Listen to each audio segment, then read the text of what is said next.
Hello, everyone. Justine, Magnolia, Colin, and Ursula and myself wanted a way to connect with our clients in the community. During these difficult times, we thought, why not do a 14-day mindfulness challenge? We will be discussing and bringing to you a different mindfulness activity daily. Today, I will be discussing with you what mindfulness is and the importance of breathing.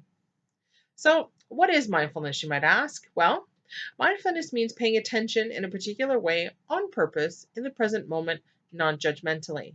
Living your life as if it really mattered, moment by moment, breath by breath.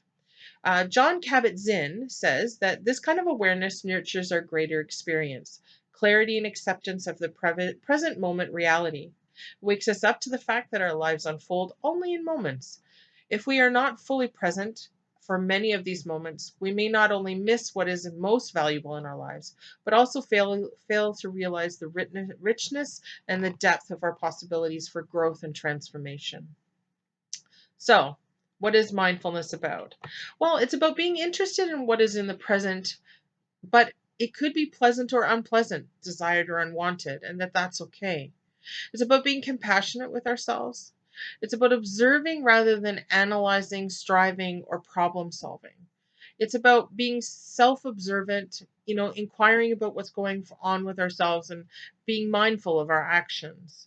It's based on our perceptions of what's going on in the present moment, and it's providing a space for choice. Mindfulness is not about finding a way out, about passing by sensations, pains, or emotions, ignoring or distracting or avoiding unpleasant thoughts, but more becoming conscious about them and deciding what to do with them. In order for mindfulness to be effective, it is helpful to try to trust in the experience, be a little patient.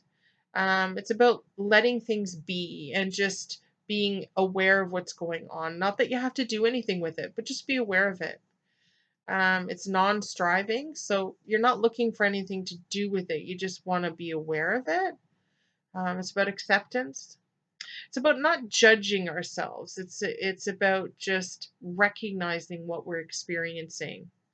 It's about gratitude. So being thankful for the things we may or may not have, the people in our lives, those sorts of things, and compassion. And compassion is something I think a lot of people struggle with.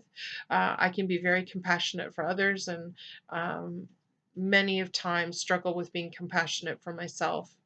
And lastly, the big thing is about having what we call a beginner's mind, which is an attitude of openness. So being open to whatever you're experiencing in that moment, what you may hear, what you may be seeing, what you may be feeling, and being kind to yourself about what that experience is.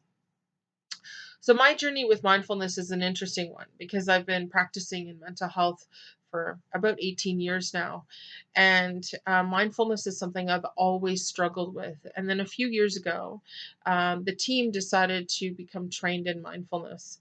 And I had to tell you, I wasn't too keen on it at first, but took on the challenge. And it actually changed my life, as well as I believe many other people who took the training, because it's not an easy skill to do. We actually do it a lot more in our lives than I think we recognize, and that's the whole point of making it conscious, right? Um, it's very interesting how we learn to be just be. Learning to be present is not easy, especially if you're like me and your mind and body tend to always be busy. Patient is something you have to allow yourself as these skills take time. But what I noticed was with the mindfulness, it brought space to my life, space to breathe, space to be present, to box things that were bothering me, helped me to cope with a chronic illness and provide myself compassion as I can be really hard on myself. So, where do we start? First, accept the challenge. Embrace that during these times of isolation, you can put yourself first for periods of time during the day. What is great about this journey is you will realize that you're probably doing mindful things and just not consciously, as I said before. So the key is making them conscious so that you can focus more on what's in your control in the present moment.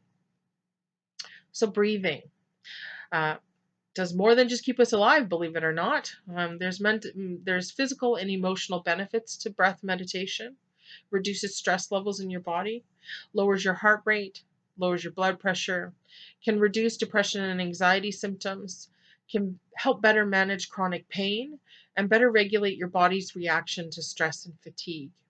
So, the following exercise I would like you to try as often as possible, at least 4 times a day. And so, what you want to do is firstly, you want to kind of check in on a scale of 1 to 10 what your level of stress is and tension that you're feeling.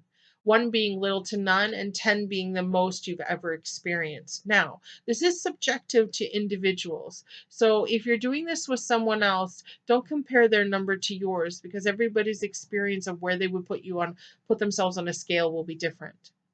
So you want to repeat these 4 times. So you want to breathe in through your nose for a count for 2, then out with pursed lips for a count for 4, and then do that again for 4 more times. So it would look something like this. So you want to breathe in,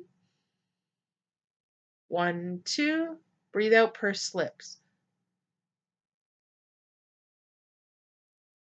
4. And again, breathe in for the count of 2, breathe out pursed lips for the count of 4.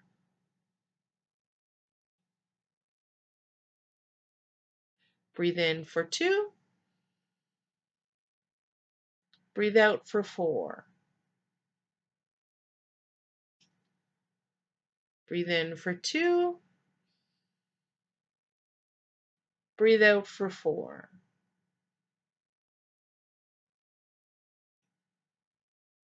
Now, since you've done that, I'd like you to recheck in with your rating of your level of stress and tension. Did it change? Did it come down a bit? Did it remain the same?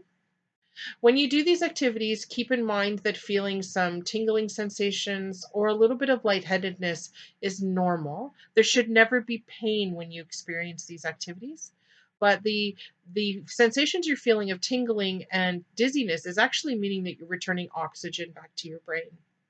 So, doing that is a great thing. And I tend to use this quite a bit with the stress of children, teenagers, stressful situations at work, or just when I find that my mind is racing, I may be spiraling in an unhelpful way with my anxiety.